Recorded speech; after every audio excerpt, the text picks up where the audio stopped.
السلام عليكم ورحمة الله وبركاته.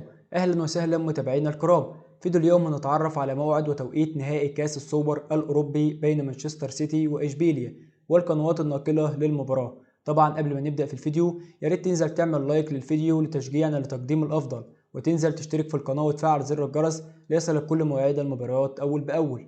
وتبدأ مباراة مانشستر سيتي ضد إشبيليا في نهائي كأس السوبر الأوروبي يوم الأربعاء الموافق 16/8/2023، وتبدأ المباراة في تمام الساعة 10 مساء بتوقيت مصر وليبيا والسودان، والساعة 11 مساء بتوقيت السعودية وقطر ولبنان واليمن والأردن والبحرين وفلسطين وسوريا والكويت والعراق، والساعة 12 مساء بتوقيت الإمارات وسلطنة عمان، والساعة 9 مساء بتوقيت الجزائر والمغرب وتونس.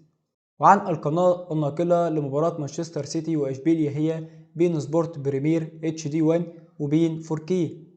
ما تنساش طبعا تكتب لنا توقعاتك للمباراة في التعليقات. وبكده يا جماعة اتعرفنا مع بعضينا على موعد مباراة مانشستر سيتي وإشبيليا. يا ريت يا جماعة لو عجبكم الفيديو ما تنساش تعمل لايك وتشترك في القناة وتفعل زر الجرس علشان يوصلكم جميع مواعيد المباراة أول بأول. يا ريت يا جماعة تقدروا تعبنا وتعملوا لايك للفيديو. السلام عليكم وإلى اللقاء.